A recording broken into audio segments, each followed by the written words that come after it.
Hola, bienvenidos de nuevo a matemáticas.net. Vamos a continuar los tutoriales de las notaciones de Landau. En este segundo tutorial vamos a ampliar los conceptos para los casos O mayúscula y O minúscula cuando x tiende o z a infinito, o más o menos en el caso real, o infinito solo en el caso complejo. Y ya vamos a dar algunos ejemplos de su aplicación. Supongamos que tenemos dos funciones f y g, reales de variable real, y que existe un número real, r minúscula, de forma que el intervalo r minúscula más infinito está incluido en la intersección del dominio de f y el dominio de g. Bien, esto lo único que me está diciendo es que al pensar en estas funciones es posible encontrar valores en su dominio tan grandes como queramos, a través de un intervalo. Para que podamos hacer, en definitiva, el límite cuando x tiende a más infinito, tanto en f como en g. Aunque no sea ese el caso, pero esa es la idea fundamental. Bueno, pues decimos entonces que f de x es O mayúscula de g de x cuando x tiende a más infinito, si y solo si podemos encontrar una constante c y un número real s,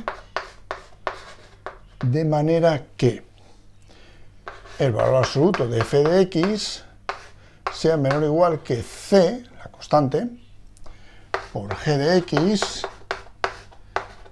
si x es mayor que s.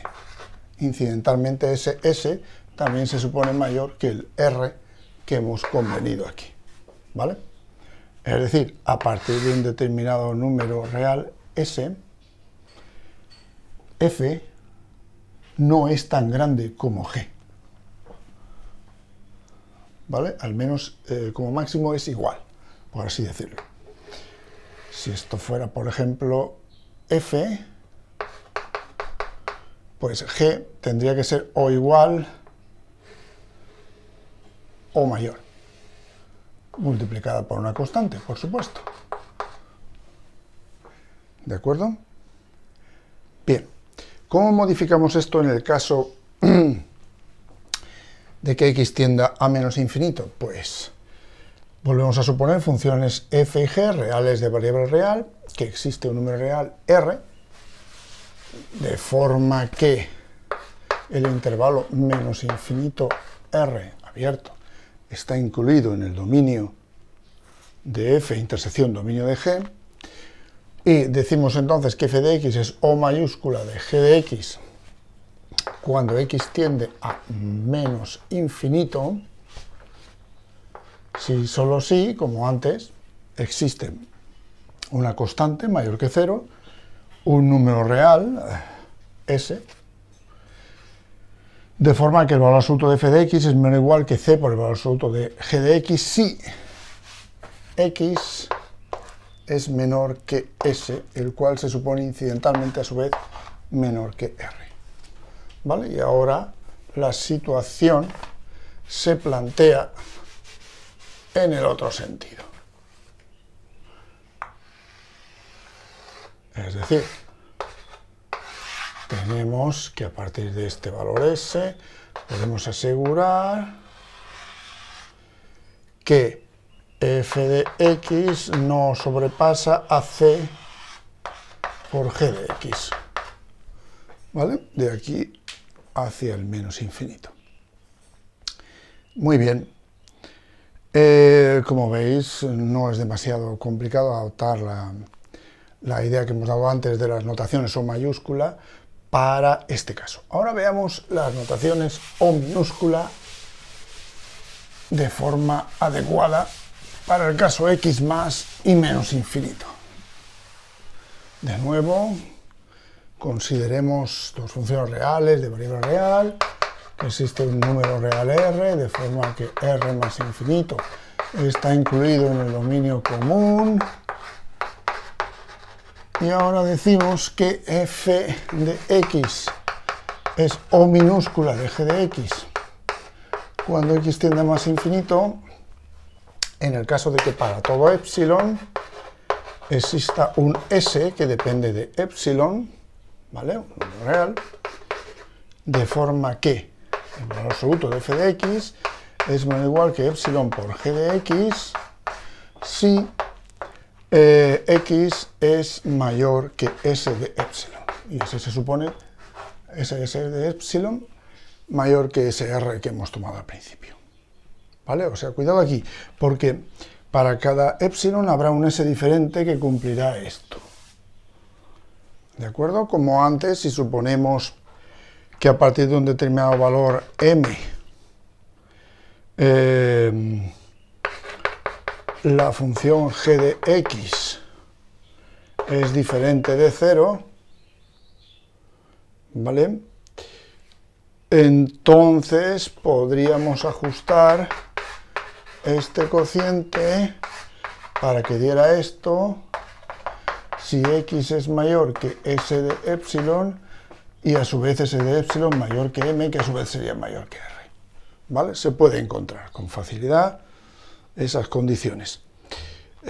Por supuesto,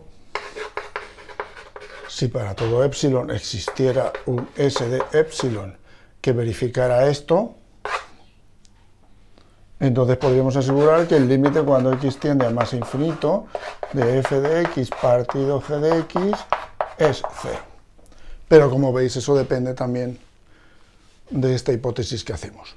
Bueno, y el caso x tendiendo a menos infinito, ¿cómo sería? Pues ya podéis imaginarlo, es una pequeña modificación similar a la que hemos hecho antes.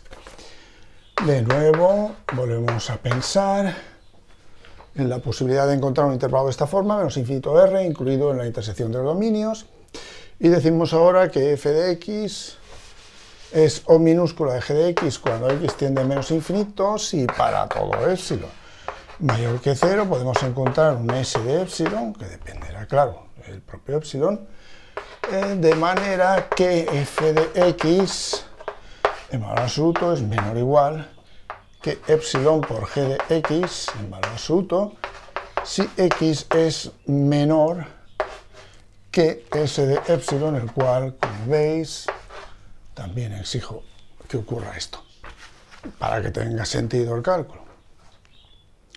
¿De acuerdo?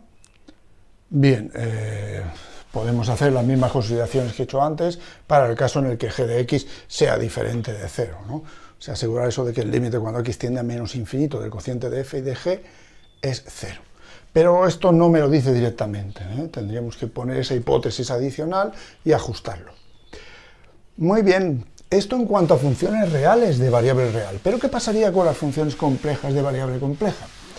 Sabemos que las funciones complejas de variable compleja no tiene sentido hablar de más menos infinito. Solamente hay un punto en el infinito, una manera de compactificar con un único punto.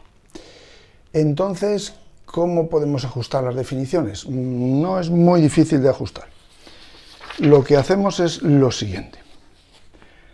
Tomamos funciones complejas de variable compleja definidas en un abierto A no vacío, pero ahora le exigimos una hipótesis adicional. Tiene que existir un R mayor que 0 de forma que la bola centrada en 0 y radio R complementario esté incluido en A. Bueno, esto a nivel geométrico es muy fácil. Lo que me está diciendo es que voy a encontrar una bola de un determinado radio positivo centrada en el origen, de manera que su complementario, es decir, todo lo que está afuera, esté incluido en el abierto en el que están definidas las funciones, ¿vale? De forma que podamos pensar en tener módulos tan grandes como queramos en cualquier dirección y sentido. Bien, pues si esto es así, entonces decimos que f de z es O mayúscula de g de z cuando z tiende a infinito. Aquí no le damos signo, ¿vale? Si existe una constante c mayor que 0 y otra constante s mayor que 0, de manera que el módulo de f de z es menor o igual que c por el módulo de g de z, siempre que el módulo de z sea mayor que s. Y ese s se supone a su vez mayor que el r que hemos considerado aquí, con el fin de que, pues claro, se pueda hacer el cálculo. Bien, pues adaptar ahora la definición para el caso minúscula también es muy sencillo. Para todo epsilon mayor que 0 existirá un s que dependerá de epsilon, también mayor que 0, de forma que el módulo de f de z será igual que epsilon por el módulo de g de z, siempre y cuando el módulo de z sea mayor que s de epsilon, el cual a su vez es mayor que r. Esto es interesante en el caso, por ejemplo, O mayúscula. Lo que me está diciendo es que la función f permanece acotada en relación a g fuera de estos, bueno, en el caso de S, ¿no?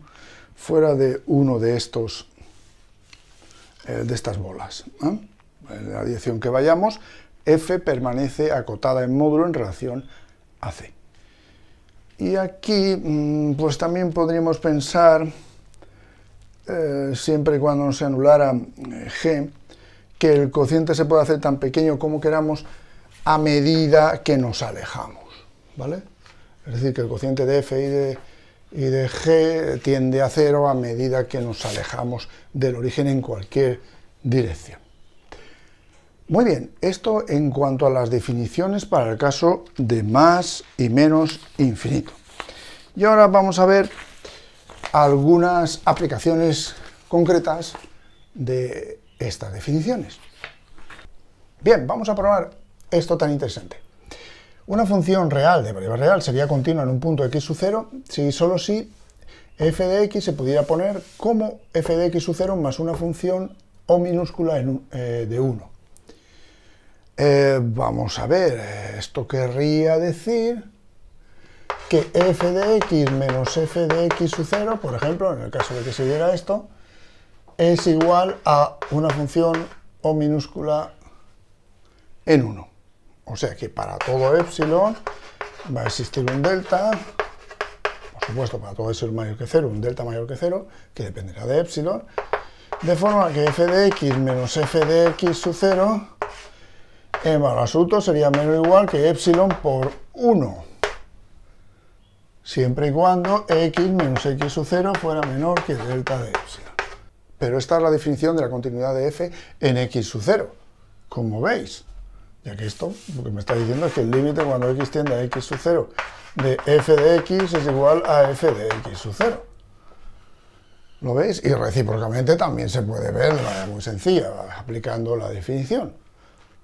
¿Vale? Bien, ahora vamos a ver otra aplicación de esta notación.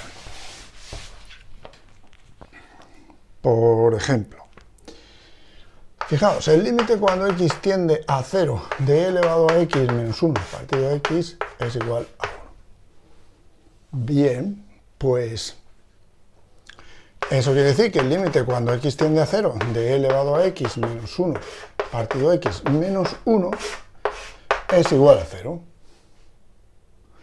Así que, ¿qué pasa con esto? Si lo simplifico un poco, me viene a decir esto. ¿Vale? Bueno, pues ahora esto quiere decir que para todo epsilon mayor que 0 existe un delta que dependerá de epsilon también mayor que 0, de forma que e elevado a x menos 1 menos x partido x, esto en valor absoluto y esto también, es menor o igual que epsilon si x en valor absoluto es menor que delta de epsilon y mayor que 0. ¿Vale? O sea, es decir, que esto se puede hacer tan pequeño como queramos, en valor absoluto, siempre que nos acerquemos lo suficiente a 0. Bien, ajustando esta desigualdad, lo que tenemos es esto, ¿vale? Además, aquí con más propiedad, puesto que no consideramos el caso en el que x sea igual a 0. Bien, pues esta es la forma de decir que elevado a x menos 1 menos x es O minúscula de x. Claro, obviamente, porque, como veis, para todo S mayor que 0 existe un delta mayor que 0, de forma que ocurre esto en ese entorno perforado de 0, ¿vale? Y esto se puede poner también así, elevado a x menos 1 es igual a x más O minúscula de x. Así que esta equivalencia asintótica se puede escribir también así. Y así se pueden escribir más. Por ejemplo, límite cuando x tiende a 0 del logaritmo neperiano de 1 más x partido x igual a 1. Como antes, va a ser logaritmo neperiano de 1 más x menos x partido x, límite cuando x tiende a 0 de esto igual a 0. Y modificando aquí las condiciones, pues quiere decir que el logaritmo neperiano de 1 más x menos x en valor absoluto partido x en valor absoluto se puede hacer tan pequeño como queramos, siempre y cuando se elija un entorno perforado de 0. Bueno, pues ya veis, voy a seguir igual. Paso el epsilon por x, o sea, paso la x al otro lado, me queda así, ¿lo veis? Y lo que estoy diciendo con esto es que el logaritmo neperiano de 1 más x menos x es O minúscula de x. Y entonces el logaritmo neperiano de 1 más x es x más O minúscula de x. ¿Vale? Cuando x tiende a 0, por supuesto. Estamos dando a entender siempre eso. Bien, ¿y qué pasaría, por ejemplo, razonando en general? Es decir, ¿qué quería decir que f de x fuera x más O de x cuando x tiende a 0? Pues bueno, ya lo habéis visto. Quería decir que f de x menos x sería menor o igual que epsilon por x siempre que x se considerara así. Vamos a poner en esa definición más restrictiva que ya os comenté. Por supuesto, aquí lo que estoy dando a entender es que para todo epsilon existe un delta, etcétera, etcétera, etcétera. Bien, por lo tanto, en este caso, como estáis viendo que no va a valer x0, podría dividir esto entre x sin mayor problema, podría simplificar, quedaría así, y ya lo tenemos. Querría decir que el límite cuando x tiende a 0 de esto es 1.